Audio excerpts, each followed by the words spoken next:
Yo, we're back with another mock draft, our fourth official of the cycle. This will drop the day of the 2025 national title between Houston and Florida, what should be a really fun game, and we got plenty of info from a really fun March Madness slate this year. I'll continue to churn out heat checks and mocks, and I've kicked around the idea of team-specific big boards. Let me know if you'd be interested in those and for what team. For this mock, I ran another Tankathon simulation, so without further ado, Mock Draft 4.0. At number 1, we finally have the Utah Jazz getting some lottery luck on one of my Tankathon spins, and it couldn't have come at a better time given they just passed the Wizards in the reverse standings. Here they do the obvious, grabbing Cooper Flagg with a top overall pick, effectively kicking off a new era of Jazz basketball. With Utah, I think Flagg would cause a bit of a domino effect in terms of making all the other prospects' lives easier. Isaiah Collier would be more freed up at guard, tons of scoring pressure would be taken off Keontae George, players like Kyle Filipowski, Cody Williams, and even Taylor Hendricks could all be positionally fluid. One of the first things I'd do if I were the Jazz in this position, though, would be to offload most of my win now talent, save for maybe Lauri Markkanen, who could potentially teach Flagg some tricks of the trade as a dynamic scorer. The Raptors also get lucky, jumping up 5 spots and nabbing the best guard in the class in Rutgers' Dylan Harper. Toronto has two-way all-star Scotty Barnes leading the charge, nice win-now pieces in RJ Barrett and Emmanuel Quickley, fun shooting guard prospects like Grady Dick and Jacoby Walter, and they recently traded for scoring wing Brandon Ingram. While I've somewhat questioned their recent trades and picks, the nabbing of a top pick at this year's draft, and more specifically grabbing Harper, would immediately put those concerns to rest. On day 1, he could assume the ball handling duties and begin his elite diving to the rim, and this team is well built to score around a player like that. He could hone his passing and playmaking game with some assistance from Quickley and Ingram, as well as his off-ball scoring. A perfect fit here with Harper to the Raptors by all accounts. Third overall, we have the Philadelphia Sixers, who are now coasting towards the top picks with their star trio of Joel Embiid, Paul George, and Tyrese Maxey all out for the season. The Sixers are an exceptionally hard team to draft for, given they shouldn't need that much, especially here at 3 where things open up. But I found myself coming back to Baylor hybrid VJ Edgecombe as a prospect who I think could add so many different skills and wrinkles to this team, and mostly just add positive impact. Baylor didn't use Edgecombe as a lead guard, and he was still able to make an impact in all of these scoring, passing, and defense departments. He can find ways to cut and slash, you can give him the rock, the shooting numbers came around, he's a transition threat with athleticism, and defensively he's a menace who racks up stocks. With as clear-cut a roster as Philadelphia has, I like Edgecombe to add some positional funk as a guard/wing. At number 4, I've drafted Rutgers forward Ace Bailey to the Portland Trailblazers, by all accounts a perfect fit given the team's need for future positional size and perimeter shooting on the wing. Portland has started to come around somewhat, staking their claim on the defensive end of the court, while their young core has begun to figure things out offensively. Bailey slots in nicely at the 4, offering a highly skilled shot maker who wouldn't need to worry about creation early with Scoot Henderson, and Fernie Simons and more making plays for him. Most importantly, I think the Trailblazers are still in desperate need of true star power, which is offered with Bailey's highly skilled shot making, size, and athleticism at 6'9". At number 5, we have the Washington Wizards taking a swing on Duke center Kamon Malawach, who at 7'2" has helped anchor the Blue Devils' interior at just 18 years old. If you subscribe to the fact that Alex Sarr may be best suited to being an NBA 4, or even this gargantuan roaming, shot-blocking perimeter wing, then a swing on the similarly towering Malawach as the team's future center makes sense, especially if they fall to the 5th pick. The Washington front office has shown an obvious affinity for gambling on size and length in recent years, and the addition of a projecty but very talented Malawach certainly fits that bill. Betting on the tandem of Sarr and Malawach working out, or the trio of those two plus Bilal Coulibaly coming around on offense, would be a massive gamble, but one that I'd respect and could genuinely see the vision for down the road. The 26 NBA draft is shaping up to have a lot of superstar talent. If the odds aren't in the Wizards' favor this year, you could always add a fun piece in hopes of landing that star power next year. 6th overall, we have the Hornets drafting Texas guard Trey Johnson, one of the best and most potent scorers in this class, being added to a team already brimming with talent. Having averaged just a hair under 20 points per game in his sole collegiate season, Johnson should be a coveted 2-guard in this draft, with a nice floor of offensive starter and a ceiling of potential number 2 or even number 1 scoring option. The Hornets, of course, already have that in LaMelo, but the 1 through 3 punch of Ball, Johnson, Miller would be a tough one to contend with offensively, They all have some positional size, and I don't think any of them are truly one-dimensional. I feel like Trey Johnson adds the perfect mix of immediate talent without necessarily making you choose one side or the other in terms of sticking with the current core or starting completely fresh. At 7, we have one of my biggest risers in the cycle, a player I'll genuinely consider in my personal top 5 in Duke wing Con Knipple. Having picked up some offensive slack for Cooper Flagg in the ACC and NCAA tournaments, the scoring ceiling for Knipple as a guard/wing is higher than I previously thought, and his ancillary skills like ball handling and pick and roll prowess are really tantalizing. With the Pelicans, Knipple could effectively be drafted to be the stout, big-bodied version of CJ McCollum, able to spot up and fire from 3 with a crystal clear jumper, but moonlight as a lead guard running offense too, getting out in transition and running some fun pick and roll wrinkles with Zion Williamson. Knipple is the perfect offensive piece in my mind to add to this Pelicans core in this range. At 8, we have the Brooklyn Nets, who offer somewhat of a clean slate in terms of team building. For that reason, I've added Illinois guard Kasparas Jakučionis, who continues to hold one of the higher ceilings in this class, despite some real concerns shown in recent months. He's got great positional size for a lead guard, probably the best or at worst second best passing chops in this class. The bones of a 3-level scoring game is there. There's a world where Jakučionis puts this all together and could be a legitimate, skill-fueled all-star talent, despite some athleticism concerns. Of course, there's a million worse outcomes too, but for Brooklyn, who's got some time on their hands and a seemingly blank check of opportunity, I like swinging for the fences. 9th, we have a pick I've made before, the multi-tooled Colin Murray-Boyles being drafted by the San Antonio Spurs. I refuse to back down from my standing that drafting solely shooting for the Spurs is a bad idea. Victor Wembanyama is a team-building cheat code. You have the option to get creative and swing for the fences here. You're going to be able to add shooting on the open market. CMB's a ridiculous defender, a savvy scorer, an archetypally sound passer. He's positionally versatile. Is there some overlap with Sohan? Sure. But if Murray-Boyles turns out to be a legitimate Draymond Green level defender and passer at the 4 or even on the wing, fans would be kicking themselves if all they added was the potential for shooting. And there's other options San Antonio could go for, of course. You could add a 5, another point guard for a post-Fox era. I just beg fans not to get too hyper-focused on what I think is somewhat of a commodity in shooting. At number 10, we have the Chicago Bulls drafting Maryland standout Derek Queen, a highly versatile big who hails from the same evolutionary tree as the likes of Domantas Sabonis, Alperen Şengün, and more. At 6'10", he has premier scoring and passing ability for a big, despite some tweener concerns that stem to his defense. I've seen some experts and fans clamoring for this fit with the Bulls. While it's never been my favorite, I can somewhat get here when I think of Matas Pizelis' potential as a weak side rim protector with his lengthy frame. Maybe that pairing allows Queen to actually play some 5, maybe you draft another center down the line and roll out the biggest and most fun starting 5 of all time if Giddey can stick. Who knows, Chicago, let's get funky. Coming in at number 11 is the Miami Heat, who take a swing on Oklahoma's Jeremiah Fears. Hero has some lead guard tendencies, and Davion Mitchell's coming into his own in Miami, but it still feels like the Heat could stand to add a true point guard of the future to their roster, and they get one of the higher upside guys in that regard with Jeremiah Fears here. The second youngest player in college basketball this season, Fears averaged 17, 4, and 4 in helping the Sooners to their best season in years. He has his fair share of issues, turnovers, defensive lapses, questionable shot taking, but the highs with Fears are some of the highest in the class. Potential 3-level scoring, improvable passing, and more. I'd love to see Miami take on a legitimate project guard, especially one with an immensely high ceiling as a scoring guard down the line like Fears.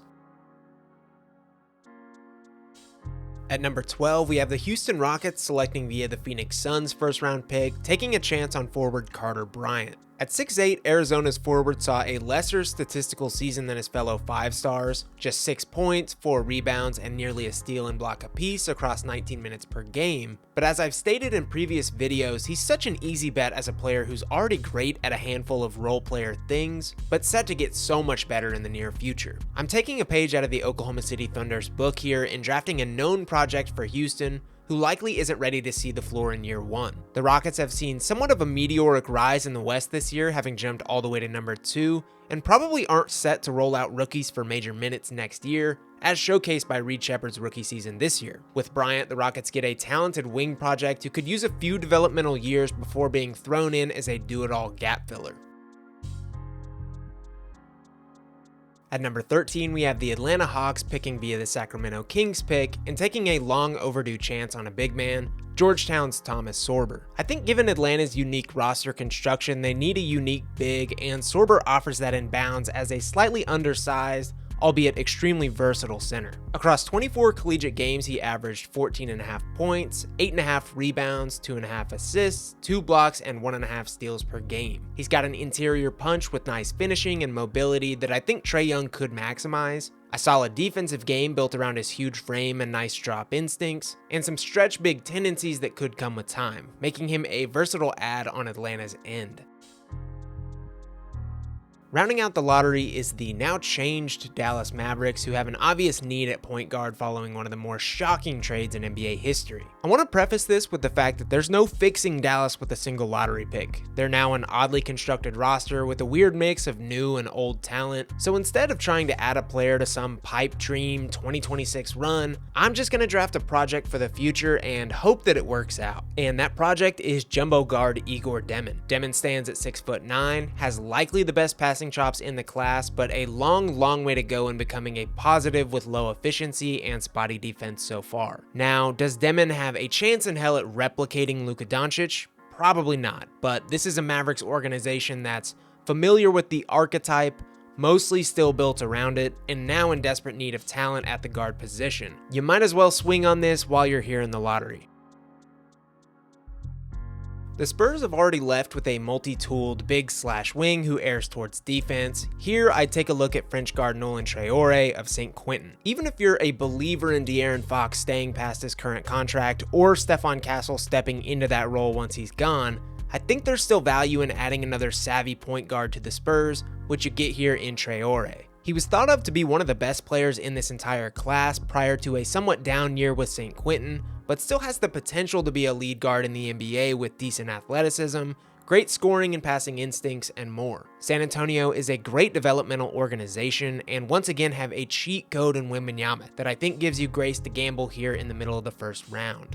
At number 16, we have one of the draft's top risers on the year, both for me and especially for others, Michigan State combo guard Jace Richardson. He wasn't necessarily tagged as a one and done coming into the year, but averaged a solid 12 points, 3 rebounds, and 2 assists while shooting a pretty incredible 49% overall and 41% from 3. In his last 15 games, 4 of those including the tournament, he averaged 16 points. I've talked at length before about the Magic's desperate need for shooting. My primary question with Richardson is exactly what he is. As it stands now, he's either an undersized, more ball-needing 2-guard, or a lead guard with lesser passing chops than most. The Magic, though, feel very positionally fluid to me. Paolo can handle it, Suggs can swap between lead or off-ball guard, Franz Wagner's very versatile, so Richardson could potentially slot in here and do all kinds of things.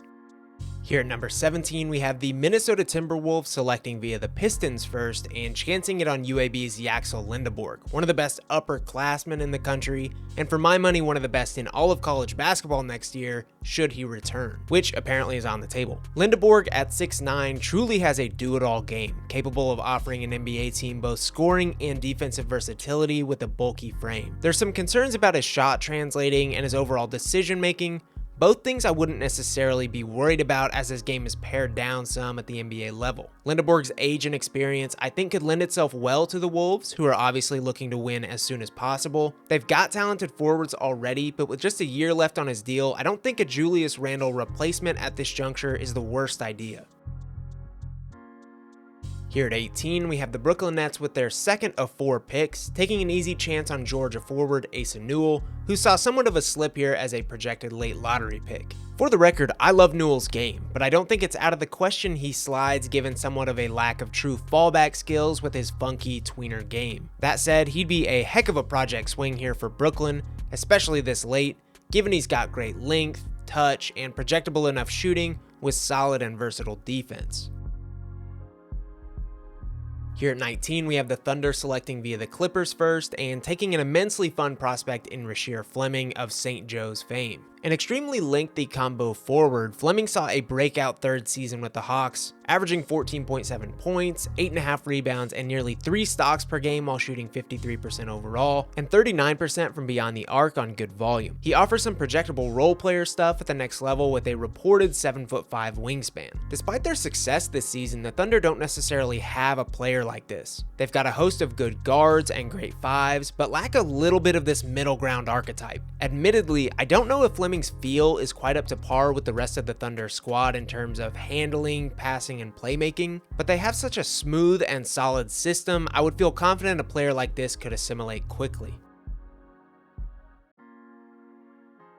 At 5, the Wizards zagged in grabbing Malawach. Here, they'll gamble on a more likely pick in UConn's Liam McNeely, a 6'8" forward with some positional flexibility on the wing. McNeely saw an okay season at UConn, scoring a decent 14.5 points, grabbing 6 boards and dishing 2 assists per game, but he did so on just 38% shooting overall and 32% three-point shooting. Still, he's got a ton of untapped potential as a nicely built, connective perimeter threat.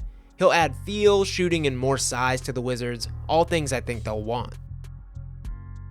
At number 21, I have a pick I've made before in the Jazz nabbing Ulms Ben Saraf, but one I really like considering Utah's current roster configuration, and one I especially don't mind the gamble on considering they already got Cooper Flagg in this mock. At 6'6", Saraf is putting together one of the better international resumes right now, averaging just under 13 points per game while dishing 4.5 assists and nabbing 1.3 steals. He's an effective jumbo guard or wing who projects to be able to do a lot of different things both on and off the ball. With his solid feel, he should be able to dribble, pass, shoot, and more, despite some of that needing to come around. And with Utah's currently smaller handlers, I like a bigger ancillary guy like Saraf. With their second pick of the first round, the Miami Heat take another shot on a guard, this time one with quite a bit more experience in CSU's Nick Clifford. Clifford played plenty of guard for Colorado State, scoring 19 points, grabbing an elite 9 boards, and dishing over 4 assists with efficient splits, but he could potentially shy more towards a connective wing in the pros at 6'6", so there's not a massive amount of overlap here between Clifford and Fears. Miami's done well drafting hard-nosed college veterans in the last decade, and I like Clifford as one of those picks. At number 23, we have the Indiana Pacers looking at lengthy French big Joan Behringer. With a mobile skill set and great athleticism, Behringer offers tantalizing rim running and a player who should be able to do a lot of things on the defensive end of the court too. He's a bit undersized for a true 5, but has the length to make up for it along with the hops and touch. The Pacers have some big options for now, led by Miles Turner obviously, but I think Behringer offers lead Tyrese Halliburton a drastically different look. He'll still be 18 on draft night and is certainly a project, but could one day be a really serviceable big for Indiana. At number 24, I have the Orlando Magic taking a chance on forward Will Riley, who at 6'8" did just enough in his lone season at Illinois to warrant some draft acclaim. Averaging 12.5 points, 4 rebounds, and over 2 assists, Riley has an intriguing scoring game wrapped in a lengthy connective package. For Orlando's purposes, Riley probably didn't shoot the ball as well as they would have liked at just 32%, but I think he projects to be really solid in that area with great mechanics and great volume in year 1. He's another player who could moonlight at a few different positions and offers a really nice off-ball game for scorers like Banchero and Wagner. The Hawks have left with a lottery-level big in Thomas Sorber. Here at number 25, they gamble on potentially the biggest project of the first round, Ulm's Noah Asenge. Across his time with Ratio Farm Ulm, the fluid 6'10" forward has been able to thrive with pure size and athleticism, averaging 12.4 points, over 5 rebounds, and 1.4 steals. He's shot a good 56% overall, but just 29% from 3 on really limited volume. There's plenty to like with Asenge, but for every fun physical tool he offers, there's questions about his fit, role, and developmental path. The Hawks' number 1 gamble on French wing Zachary Rizaché seems to be paying dividends already. Asenge offers the more forwardy version, but brings some of the size, fluidity, and potential to a prowess that's helped Rizaché succeed so far. With their third pick, the Brooklyn Nets are swinging on Michigan 7-footer Danny Wolf, quite easily one of the most unique prospects in this entire cycle. A 7-foot big with a wing-esque game, Wolf averaged 13 points, 10 rebounds, 3.5 assists, and 1.4 blocks per game, using his unique face-up style with a dash of unicorn tendencies. There's real questions about Wolf's translation at the next level. Will he be able to defend? Will his shooting stay efficient? What's his role offensively? But for every question, there's also a potential answer where Wolf turns into one of the best and most unique bigs in the entire league. Brooklyn, with 4 picks in this first round alone, have the leash to gamble, and while Wolf is certainly a gamble, they've again got the time and opportunity to develop him in their front court. With their 4th and final pick, the Nets again take a gamble on one of the bigger upside swings in this class, French forward Noah Penda. At 6'8", Penda is a well-built wing/forward playing for Le Mans of the LNB Elite this season, averaging 10 points, 5 rebounds, and a really great 2.4 assists and 1.4 steals. He can be a menace on defense, has enough scoring juice to put the ball through the basket, and shows off tantalizing connective tendencies with consistency. He'll need the typical developmental things to come around as a true NBA player: efficiency, shooting, better shot creation. But again, the Nets can bet on these things without much true contention on the horizon. At number 28, we have the defending champion Boston Celtics swinging on Johni Broome. Pound for pound, one of the best and most impactful college basketball players this season, and leading Auburn to the Final Four. Broome's production speaks for itself. 19 points per game, 11 rebounds, 3 assists, 2 blocks, and a steal. He certainly seems physically dominant enough to project to be a usable piece at the NBA level. Boston's development of unique bigs continues to be a subplot in the NBA, and I think Broome could fit into that nicely, especially since they have shot blocking, floor spacing 5s in Porzingis and Horford. 29th, we have the polarizing Phoenix Suns, a loaded team that hasn't held up standing-wise this season, taking a chance on one of the cycle's most recent risers, Walter Clayton Jr. Clayton's had one of the best NCAA tournaments we've seen in some time, scoring back-to-back 30 balls in the Elite 8 and Final Four, but he also had a full season or more of draft-worthy tape for Florida at over 17 points per game. Even if this Suns core doesn't stay together this summer, as has already been reported, there's worse outcomes than taking a chance on a highly talented college player like Clayton. Rounding out the first round and our video is Florida sophomore Alex Condon, getting drafted to the Clippers, who swapped with OKC. The Clippers at face value are solid and competitive, but they're only getting older, and it feels like changes are on the horizon. One of those changes could be the selling high of longtime center Ivica Zubac in order to reshuffle around James Harden and Kawhi Leonard. If that were to be the case, grabbing a center prospect in 2025 makes sense, and I think Condon, with projectable inside scoring, passing, and fair enough defense, could be an intriguing late first add.